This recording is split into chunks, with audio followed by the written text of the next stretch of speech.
Before I start, I want to ask you to hit that subscribe button if you enjoy stories that cut deep and make you feel every twist. And don't forget to share your thoughts in the comments. I love reading how these stories hit you. I was scrolling through my phone when the text came in. Just 3 words, but they punched me in the gut. Can't wait tonight. It was from her, my wife. At first, I smiled. We were supposed to be going to a friend's office party together, and she'd been unusually excited all week. But something about that message felt off. Too casual, too vague. I shrugged it off, telling myself I was overthinking it. The night started normally enough. The restaurant was crowded, filled with laughter and music, people spilling champagne, waiting for the DJ to start. I watched her from across the room as she adjusted her dress in the mirror. She looked stunning, the way she always did, but something in her eyes was different, distant, maybe even cautious. We entered the dance floor together. I tried to hold her hand, but she pulled slightly away. "Go on. Have fun with your friends," she said, with a smile that didn't reach her eyes. My chest tightened, but I followed her lead, letting her disappear into the crowd. Then I saw him, her colleague, someone I'd met at a handful of office functions, a man I trusted, or at least thought I did. He walked straight up to her, that confident grin plastered on his face, and without hesitation, took her hand.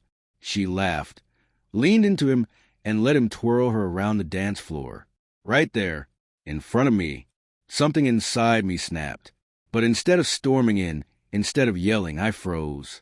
I watched them move together, the way they touched, laughed, and made the space between them seem intimate. My hands clenched into fists. My throat went dry, and yet I couldn't look away. I tried to tell myself it was innocent, maybe a friendly dance. But the look in her eyes, different from the one she gave me, was undeniable. That spark, that closeness, it wasn't meant for me. I left the dance floor. I wandered to the crowd, trying to calm the storm inside. I told myself I was imagining things, letting jealousy twist reality. But then came the small, almost invisible signs. The phone she kept slipping into her clutch, the whispered messages she typed and deleted in seconds, the sudden, awkward distance when I tried to hold her hand again. After a few more drinks, I couldn't take it. I left the crowd and walked outside. My heart was racing, my mind spinning. I opened my phone and, almost instinctively, checked her messages, her group chat. That's when I saw it. A string of texts between her and him. Flirty, familiar, intimate. They laughed over jokes I'd never been part of. She sent him pictures of herself, smiling, playful, something she hadn't done with me in months. I sat on the curb, staring at my reflection in the puddle from earlier rain, trying to breathe. The person I loved, the one I trusted with everything, was hiding a world I didn't belong to. The anger, the sadness, the confusion, it all collided into a heavy weight in my chest.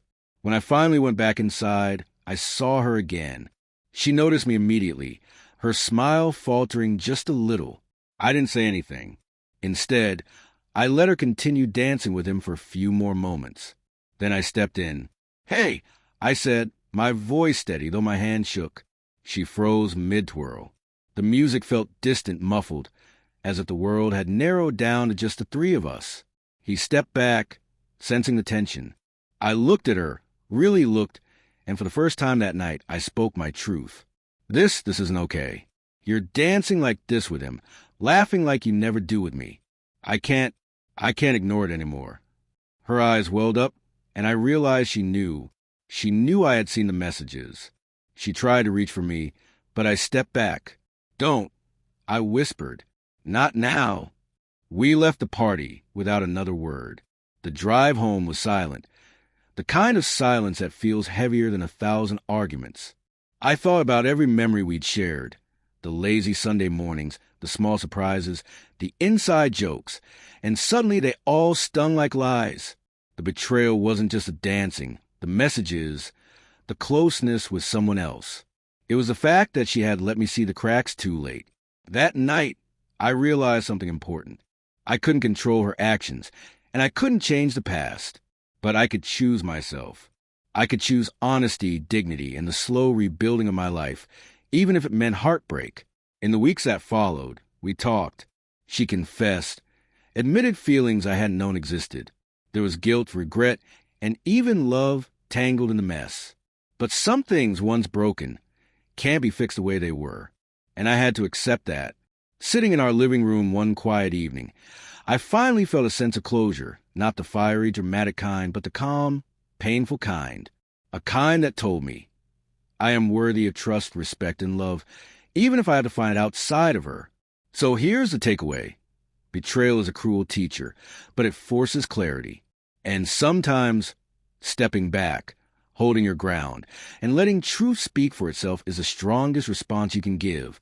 If this story hit you the way it hit me, I want to hear from you. Comment below your thoughts. Share if you've ever faced something similar. And don't forget to subscribe so you never miss a story that reminds you of how messy, human, and raw life can be.